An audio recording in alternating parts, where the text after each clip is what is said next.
Okay, so we're going to continue. Hello, everybody. Chodesh Tov.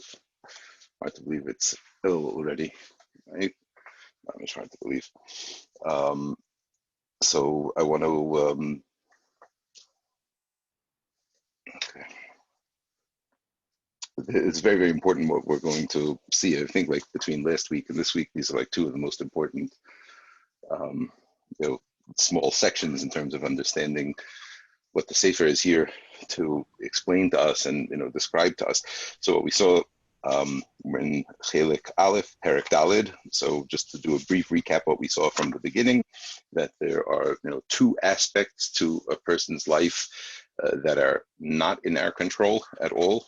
And that's who we are, the atzmius of who we are, and the fine tuning of our neshama and our guf, and that's something that every person is different, and Hashem puts each person into this world to fulfill their part in His master plan. And the other aspect is where we are, and all of the surroundings, and all of the other things that influence us before we even have the ability to think for ourselves, etc. And that's what he refers to as the makom, the place where we are. And these two things create the playing field in which a person has to operate. And Hashem gave us these, the rule book. Hashem told us how to get through this playing field, and using the world in order to elevate ourselves, be mashlim our neshama, have our neshama be mezachech our guf, etc. Right, all of those things are the gvulos and the sdarim, right? The structure and the setup that Hashem made for people. Okay, so let's go. I think to Hey. I think we just read the first little bit of Hey last time to introduce this idea that it's all talking about the Torah and mitzvos, but we didn't actually go through the rest of Hey. Is that correct? Does anybody know for sure if that's correct? I think so. Okay.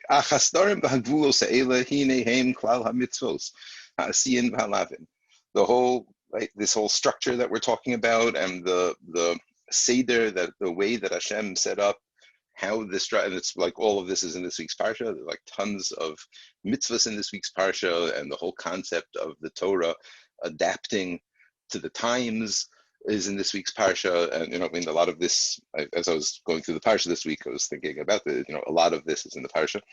Asher kol achas mehem mechuvenes al tachlis haknos ba'adam v'ha'atzim bo achas mimadregos ha'maylo amitis shezacharnu. The mitzvos were made. Each and every one of them is, well, again, you could put this in all different ways. He's saying the mitzvos were structured. That each one is mechuvan. Well, it's interesting. Like he doesn't say which one is coming first and second, because there's this concept of Yisrael v'Raisa v'Kushbichu Chadhu. It's all one, and each one is just a different reflection of the other, as opposed to. Okay, whatever. Anyway,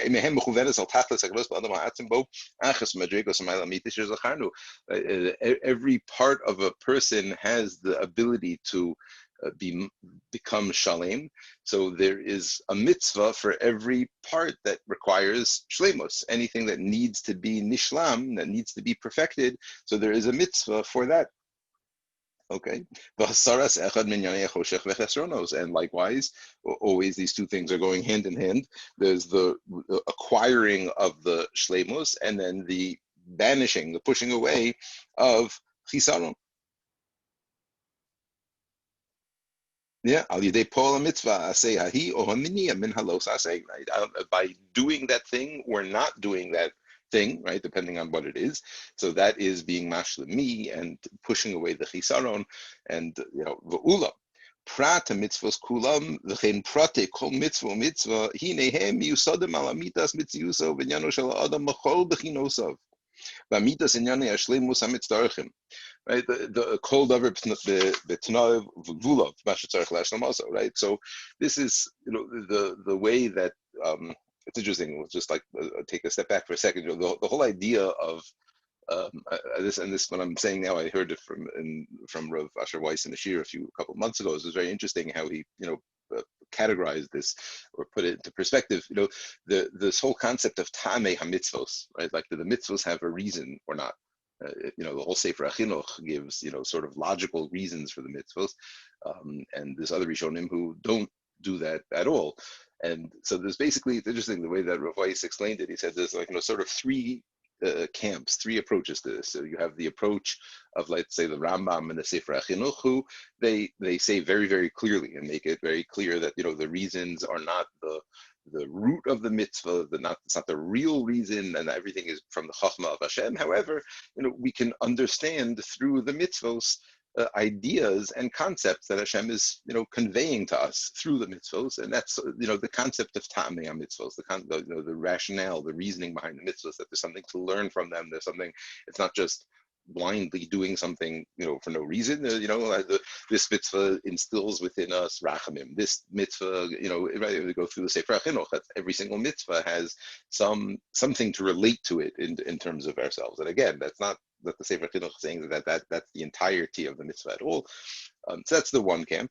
The other camp are people who are against this, certain Rishonim, the Rashba, and others who, wouldn't try to ascribe any reasoning for mitzvahs at all, and we're, sort of against that.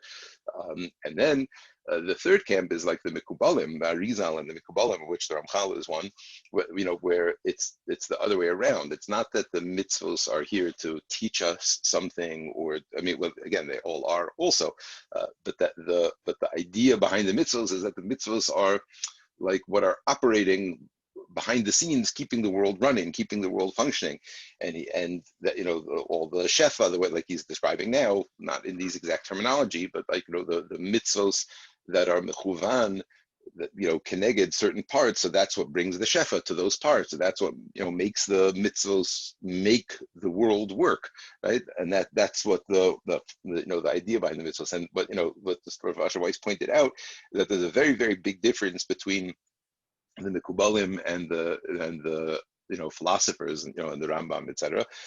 Not just in terms of their understanding of the approach, but like the philosophers, the like, let's say the Sefer Chinuch, he doesn't get into every detail of every, or let's say Rav Shamshon Hirsch, or many different mefarshim mitzvos that took this type of a rational approach.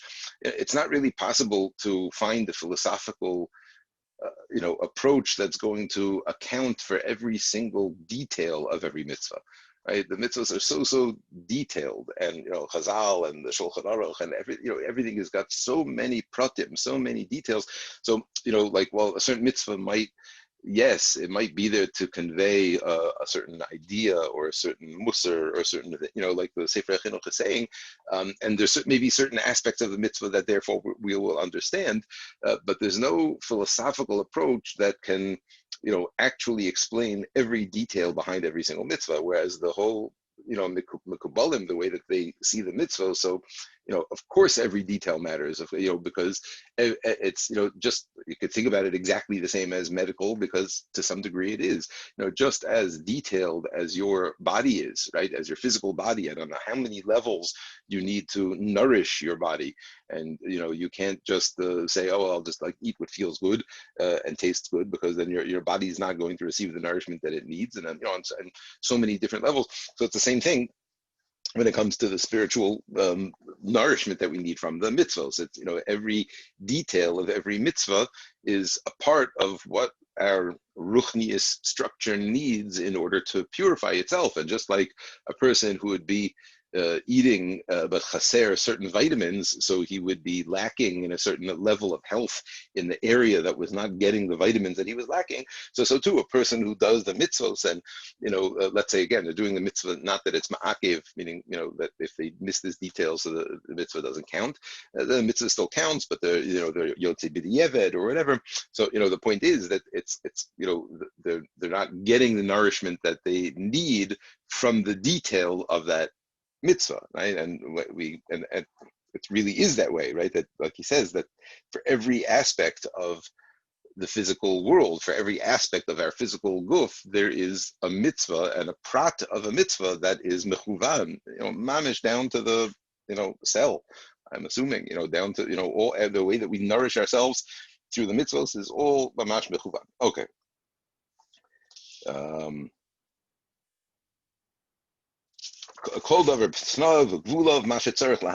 Right? That's why the mitzvahs are detailed and so pratim and all these things. Okay.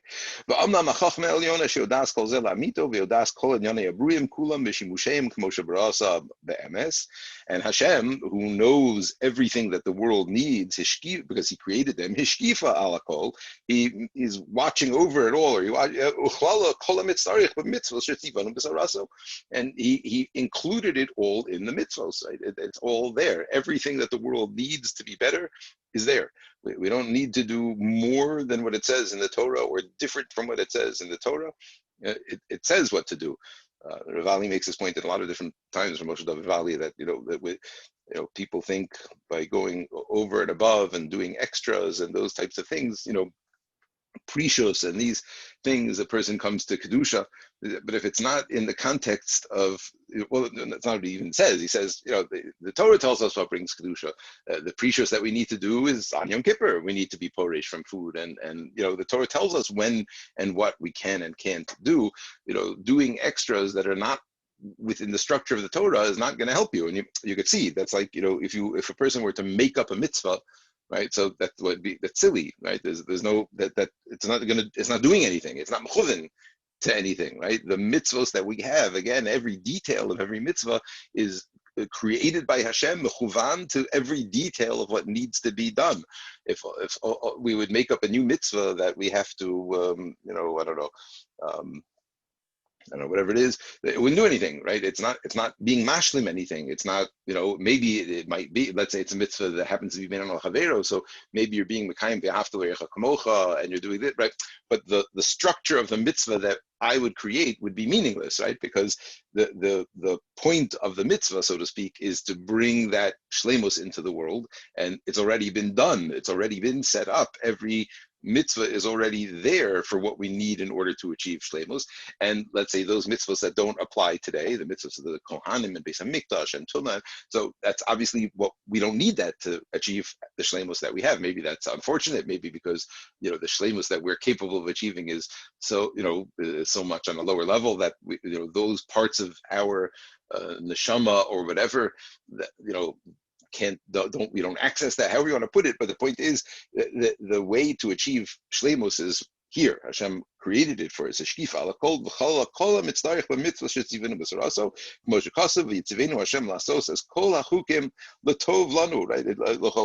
It's all for our benefit. It's like the point is for us to be able to have the opportunity to be mashlim everything as we go through the world. Okay, that's a very, very important point. And here the next one is more also.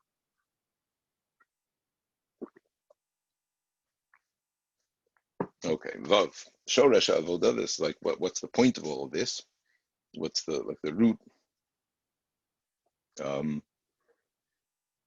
It's not okay, fine. Hine Shoresh Kol Inyan Ha'avodahu, the root of all of this, the point of all of this, or like the what's at the core of all of this, that the point that so that it's not just a game, right? It's not just like a game that we're running to score points and to fill in this point and that point and this checklist and that checklist, right? So until now, that we could look at it like that, right? There's a long checklist. I just have to open the door here. So.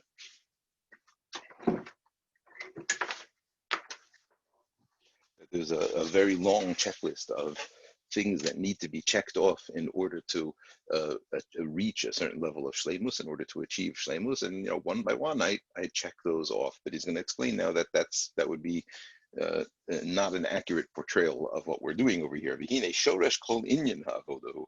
But what's the shoresh? What's the root of this whole idea of avodah? Heyos ha'adam pone tamid levoro.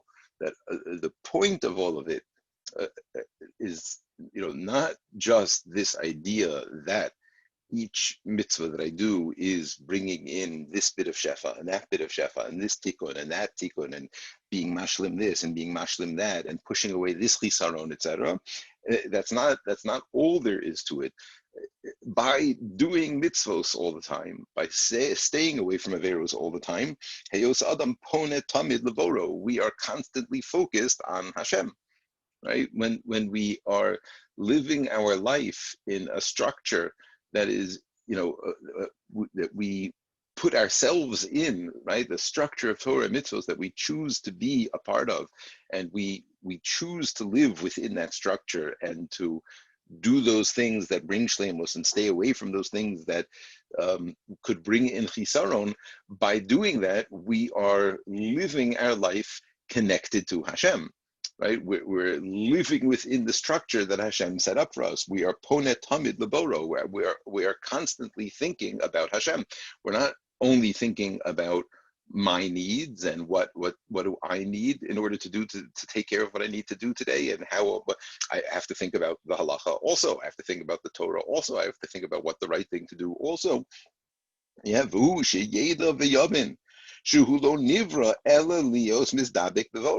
not forget what the whole point of all of this is.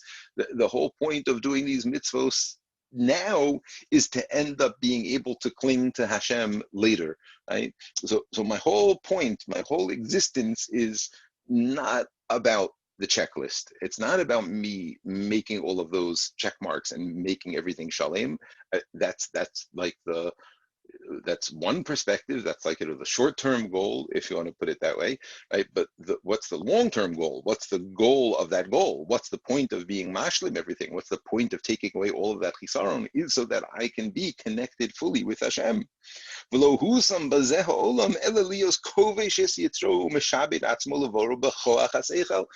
the whole point of being here, the whole point of having come down into this world first, into Olam Hazeh first, is to work on this, to work on building up my seichel. And again, the seichel we're talking about is ruchnius, to build my spirituality, to make myself closer and closer to Hashem. These are all synonymous phrases of ways of being mashlim myself, being davuk to Hashem. Again, so much of this is in the parsha this week.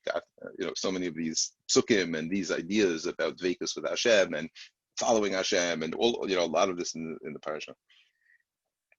Right. So we're here in this world only to be kovesh our yetzer, to suppress our yetzer who wants us to do bad things, mishabed atzmo levora b'koach haseichel, and to subjugate myself, right? That's my, you know what I mean? I have to get over myself in order to say I'm not here for me. It's not about me.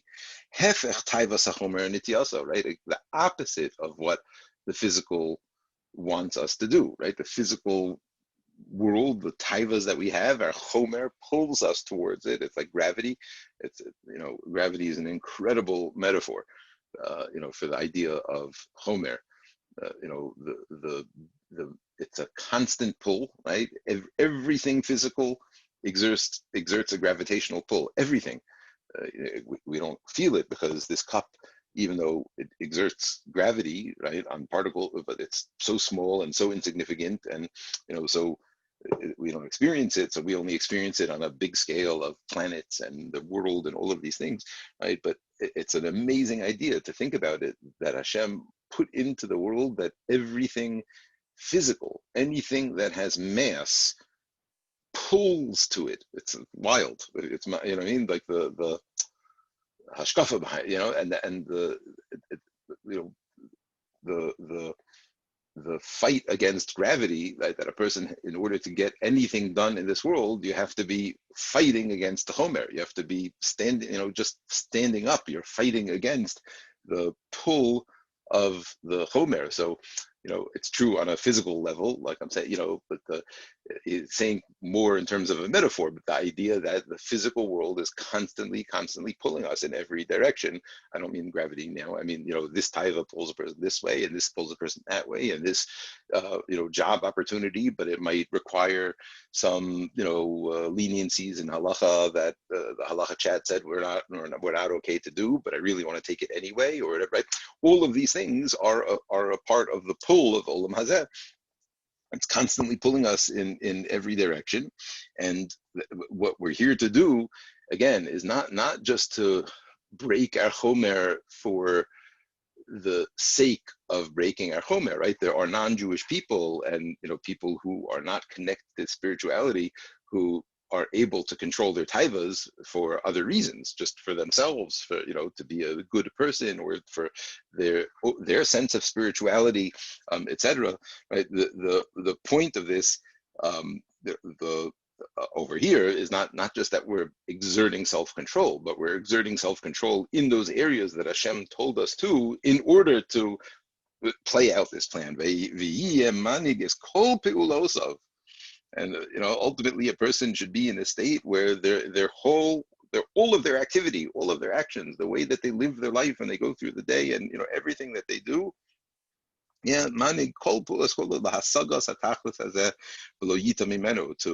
achieve this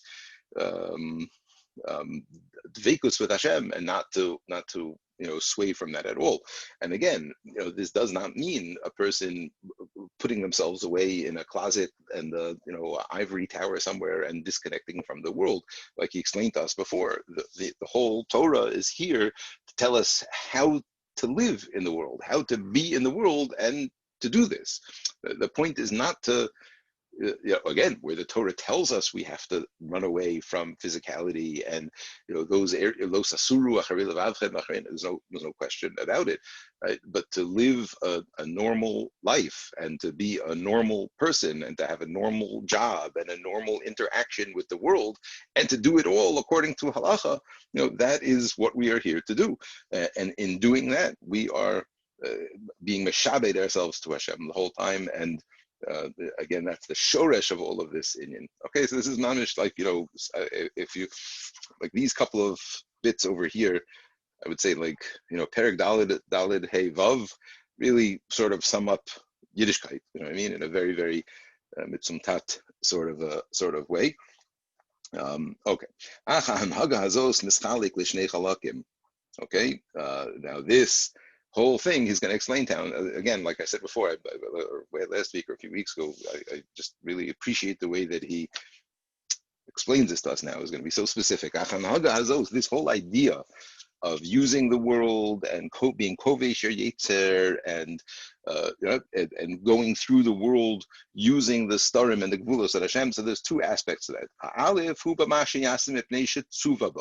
There's certain things we have to do as Jews. Right? We have to do them. We have to daven. We have to say Shema. We have to, keep Shabbos. We have, all sorts of things that we have to do.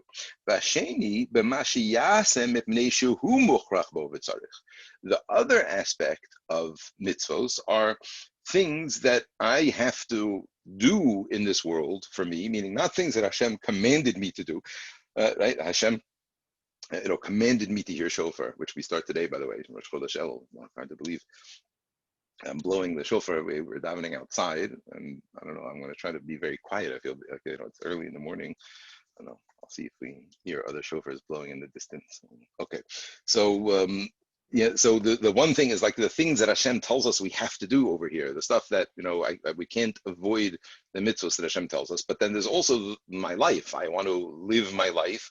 And in living my life, I'm going to need to encounter the structure that Hashem set up for me, right? Perush, Aleph, hu klal ha'maisei ha'mitzvos, right? There's all, the mitzvos that have to be done.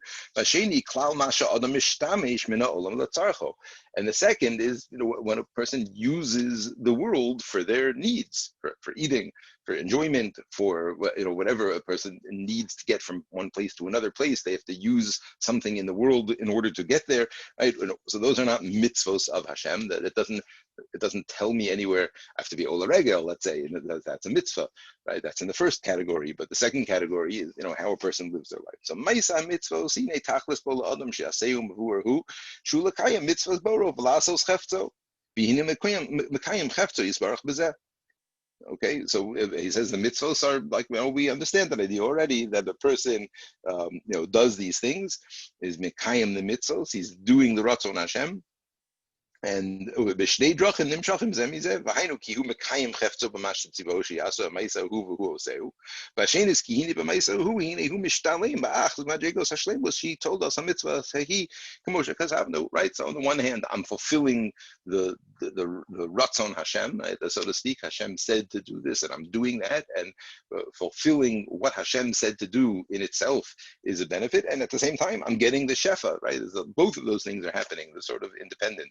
And that's why you can have like a person who does a mitzvah, but he does it wrong.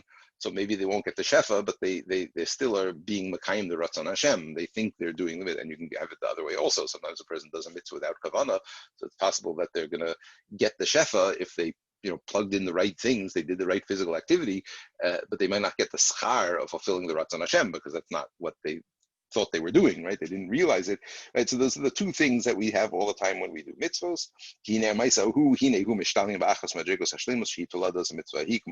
Because that doing that mitzvah, so it's bringing that shefa into that piece of me or that piece of the world, like he explained. And that itself is a furtherance of Hashem's will, because he wants this whole process to happen. He wants you to be mishtalim yourself. Okay, so all of that is when it comes to the mitzvos that Hashem told us to do, commanded us to do. Okay,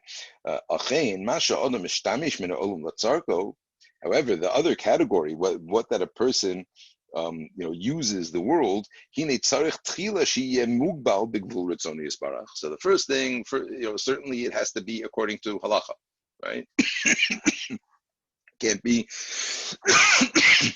excuse me, it can't be that a person is hungry, right? So they're going to need something from this world. That need can't be against halacha. They can't take something that's not kosher. That's number one. A person has to be keeping the halachos and can't do it in an avera to try to get something out of this world. Right?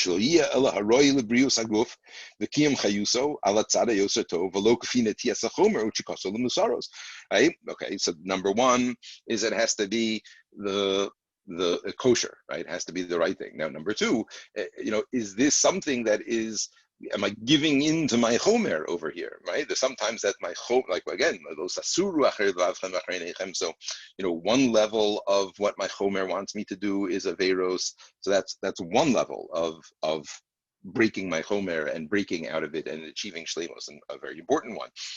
However, there's another level right now. Is this something is this something I need? Is this something that's just extra mosaros? It's just like, that's also, there's something about giving into my yetzara that's not good to do, that I'm here to work on my chomer and have my chomer conquer my seichel. So this is like that idea of a novel b'rshus haTorah. You could be keeping the Torah, but if you're constantly giving into your chomer in every other way, right? So we're missing a big part of the shleimus of what we're doing here. Is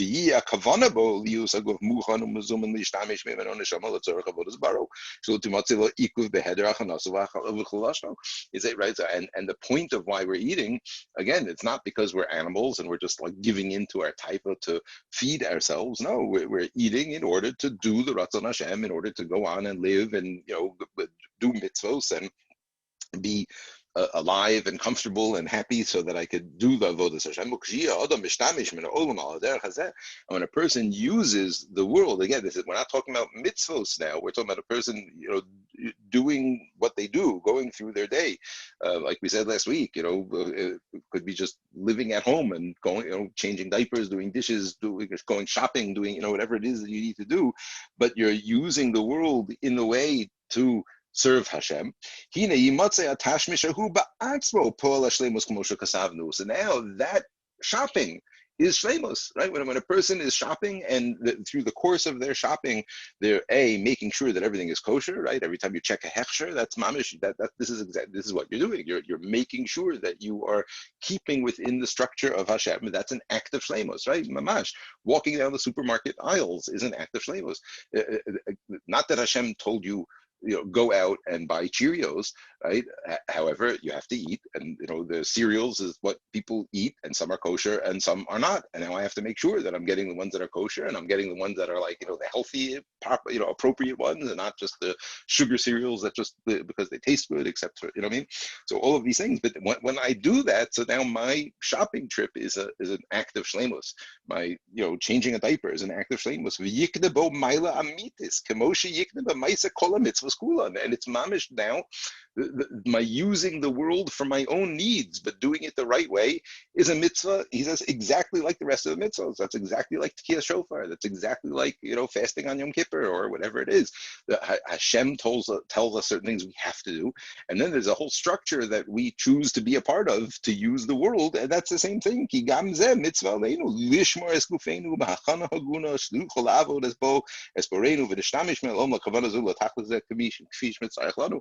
Because this is also what Hashem wants us to do. Hashem wants us to be healthy. Hashem wants us to be happy and comfortable, and and that this is also what I have to do. Right? So we are ma'ala ourselves. There's no such thing as a mundane task. There's no such thing. Every single task, anything. Getting a kid dressed, being careful to do it in a nice way or in a patient way or in a whatever, anything that we're doing. And again, most of us, I think most of us live our lives like this. Most of us are, thinking about what to do and making sure we're trying to do the right thing and asking shilas, and right. So this is how we're living. So we are being ma'ala ourselves. And now I'm not just a person who is affecting myself, but I'm out in the world. I'm doing mitzvos with the world. I'm being elevated, and I'm elevating the world together with me. Because the world itself is helping me and helping the world along on its mission. And so this is again, critical information over here. That there's two ways in which a person achieves this shleimus. There's the seder of mitzvos that Hashem tells us that we have to do, the Yomim Tovim and the Seder Hayom, and right, all of those things. And then there's the let's say maybe that's like Orach Chaim. Those are the things that come that, but you're part of it. But then there's the way that we live our lives. Yoredeya, Choshen Mishpat, Even Ezer, right? There's everything that we do, everybody we encounter, everything that we need to do in order to live, and all of that is also we put it into this structure. There's a Torah there. There's a way that can be in the same structure, and by doing that, we're doing an act of shleimus just as if we did a mitzvah, because that's also all part of the mitzvahs. Okay, we'll stop over here. Ask a question. Yeah, sure. Yeah. Hey, so in the beginning we were saying that if someone made up a mitzvah, it wouldn't have the same, it wouldn't have an impact. But this is different than that, because this is because yeah. I'm it's not that I made up something to do that supposedly is going to bring shefa, right? Let's say a person makes up a segula, right? Just decided to make it up and start spreading it around, right? So it's not going to do anything. It's not going to do anything, right? Assuming any segula does anything, right? But whatever it is, it's not gonna do anything, right? But when I use the world, I'm encountering stuff all of the time, right? So it's not that I'm making up mitzvos. Now there's a seder and a structure that's out there that I'm choosing to engage with, right? I'm choosing to, go through my shopping trip and not buy treif and not buy extras except for Shabbos or this. And again, we're not talking anything silly. He's just saying, I'm not. I don't think most of us live like this. I don't think most people live, certainly on our budgets, etc. Lavishly and constantly giving into our physical desires and all of those things. But the idea so it's not that I'm making up mitzvos. The mitzvos are there. I'm choosing, to engage with them in all the different parts of my life, right?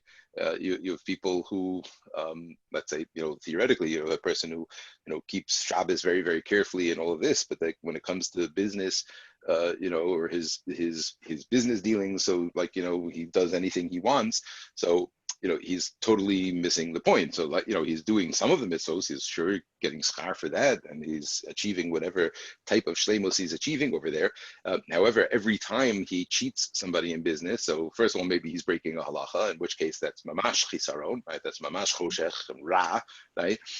And even if he's not breaking a halacha, but if he's taking advantage and doing things and that, and so he's not using the world to bring shleimus into the world. He's not, he's missing out on all of that. Whereas if a person goes in and is honest and loses lots of money from time to time in order to not look dishonest and all sorts of things like that, so that person is using their business in order to create shleimus in the world, right? And so like whatever that business is doing, whether it's successful or not successful, financially or not financially, right? That's not really the point. That's like, we'll live in this world, whether he'll make money or not is up to Hashem.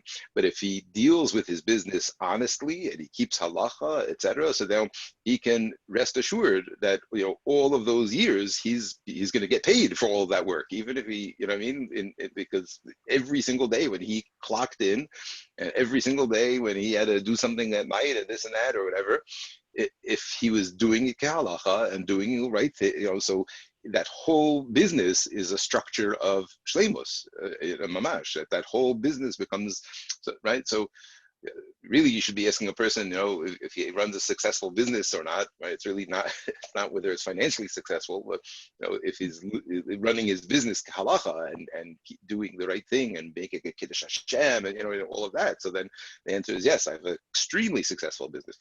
Financially, we don't do so well, but it's very successful. You hear what I'm saying? Yeah. All right. Okay, have a great Shabbos. Chodesh Tov, everybody. Chodesh Tov. Hard to believe it's mamish, right? This all started Nisan, Rosh Chodesh Nisan already. We were in Corona, and it's like unbelievable that it's already Elul. Hard to believe. Really hard to believe. All right, everybody. Have a great Shabbos. Thank you, Rabbi. Have a good Thank Shabbos. you, Rabbi. Have a good Shabbos. Bye-bye.